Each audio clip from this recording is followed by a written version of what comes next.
So at that point, I contacted my friends on the Armed Services Intelligence Committees, asked them, I said, I know this sounds crazy, but please listen to what these guys have to say. We brought then the Navy pilots in, and that's what really worked. Those were the guys that had the credibility.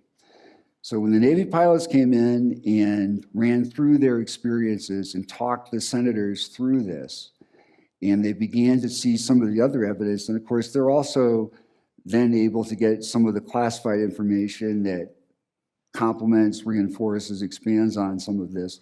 There are lots of other videos. So, for example, this is one of numerous F-18 cockpit at-flare videos. I've seen some of the others, and why they're not released to the public. So I was investigated for having released these, and the Air Force Office of Special Investigations confirmed this was unclassified, didn't compromise national security. I would argue that it advanced national security because it made us aware of a potential threat that wasn't being addressed. Hey, what's up guys? Welcome back to a brand new video on the goddamn internet. So today we're going to be talking a little bit about Chris Mellon and this new video he releases and talks about at this specific event.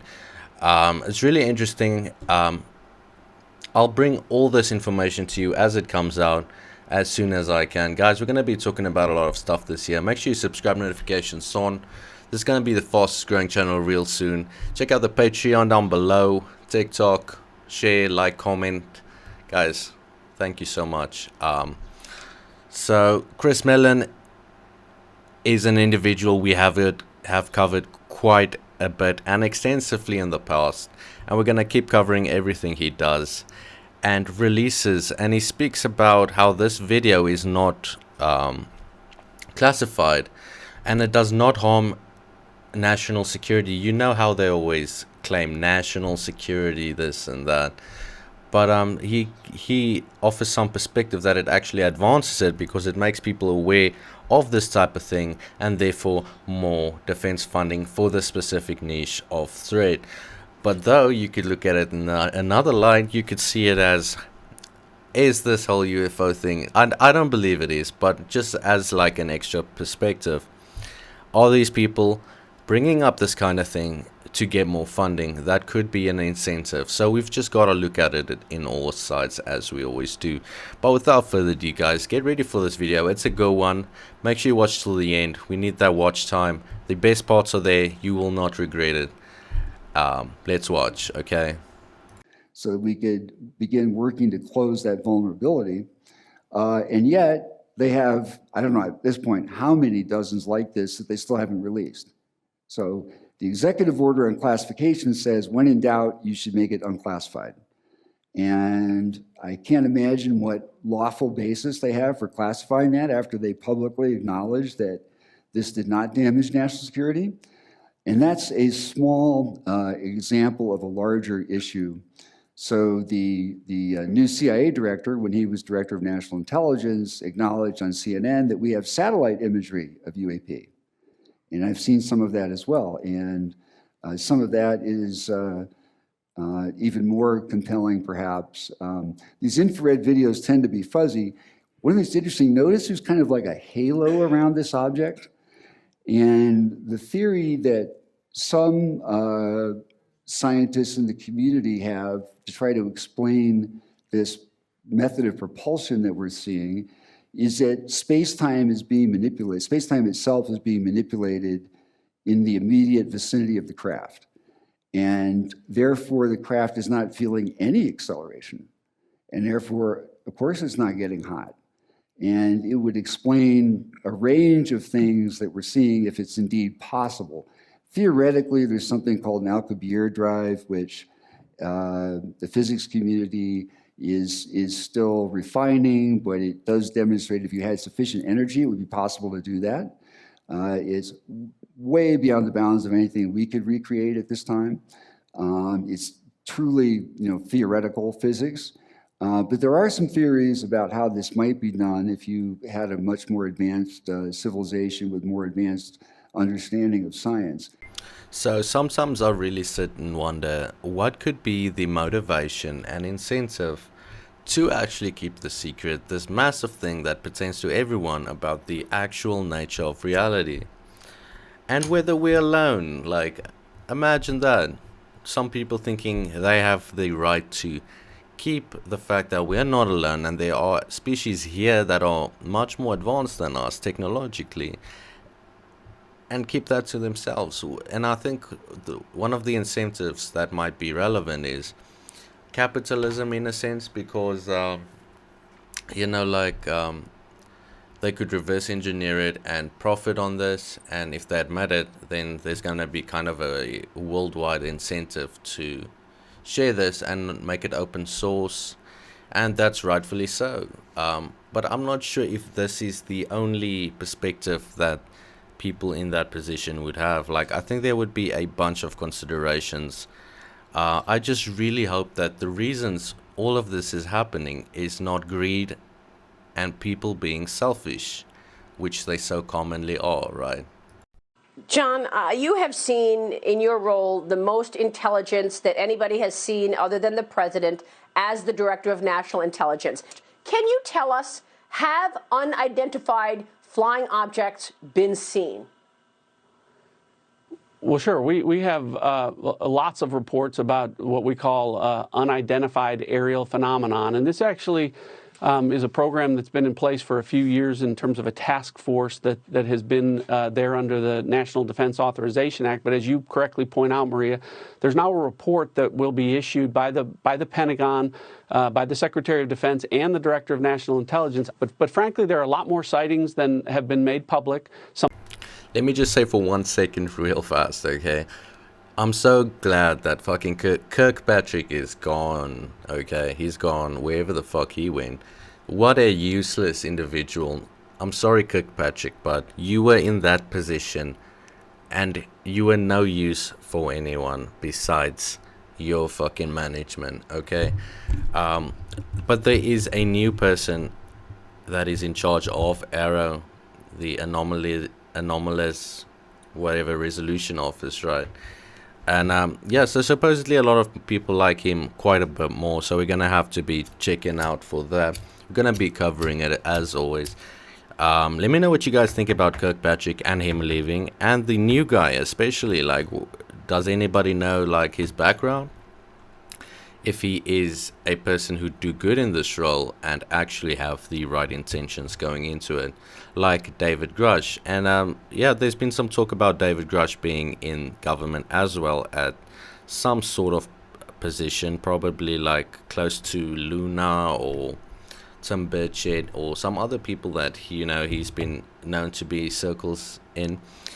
And yeah, I wonder if what the retaliation will look like. Guys, there's been so many accusations made recently about Lou Elizondo, especially by Greer, and yeah, it's really like we used to like talk about Lou so much, and now all this is coming out, and I don't even really see him defending himself that much, like, or, you know, disputing this. Like, am I just missing it? Should I go check out his account on Twitter? Has he addressed this thoroughly?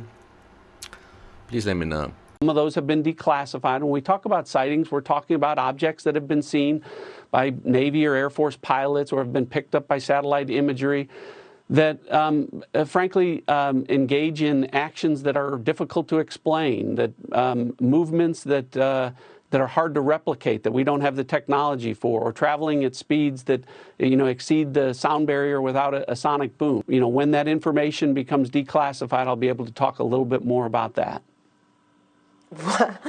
Can you tell us where it was seen? Actually, all over the world. There have been sightings all over the world. And when we talk about sightings, the other thing I will tell you is it's not just a pilot or just a satellite or some intelligence collection. Usually we have multiple sensors that are picking up these things. And so, you know, again, some of this are just they're unexplained phenomenon. And there's actually quite a few more than have been made public. So I think it'll be healthy for as much of this information to get out there as possible, so that the American people can see some of the things that that we've been dealing with. I don't know who this guy is, right? But I fucking agree with him to the full extent. Like, how true is this? I think there's a lot more than even this individual knows about. There's got to be a enormous file size of video imagery, governmental devices recording these things, and a lot of times the classification comes from the devices these are taken from, like newer technology. The more high-tech advanced shit you build to be able to monitor these types of activity, the more classified it will be. So maybe that's also one part to consider when there's so many classifications, right? It's actually really stupid, but it is something that is likely to affect this in conjunction, in addition to a lot of other things that we might not agree with, might be significant reasons, right?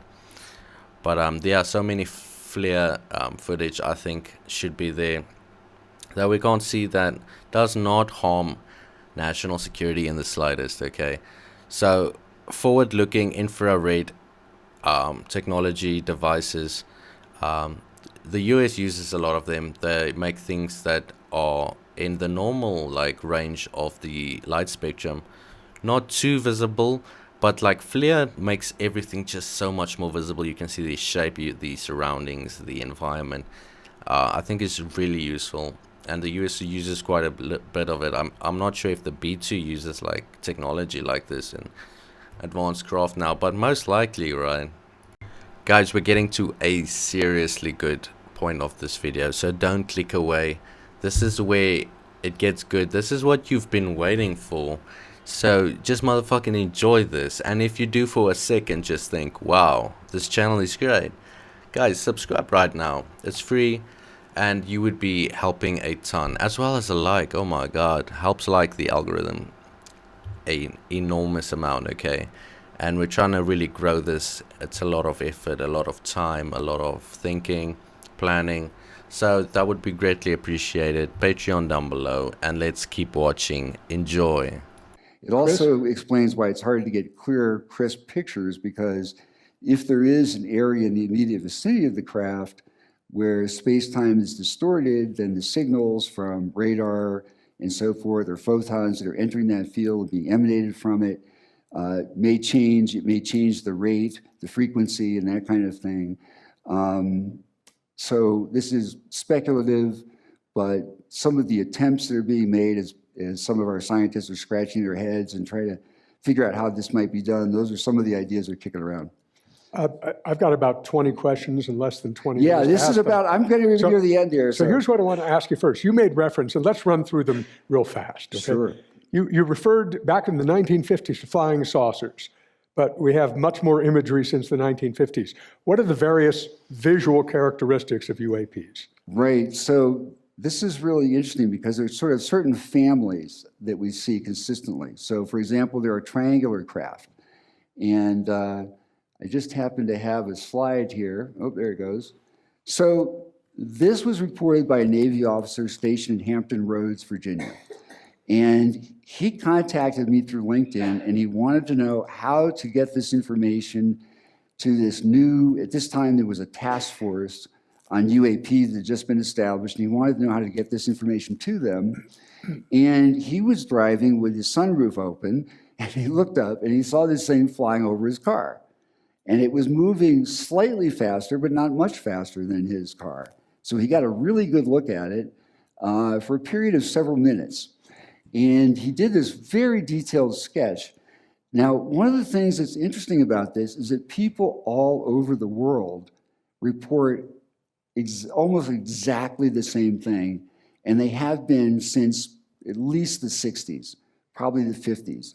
Almost always a light in each corner, almost always black, almost always at night, almost always light in the center, almost always soundless and low and slow. And let's see here, so here's an article from 1960, and you can see this report that made the newspapers, and you can see how closely this object resembles the object that this Navy officer reported in 2017, half a century later.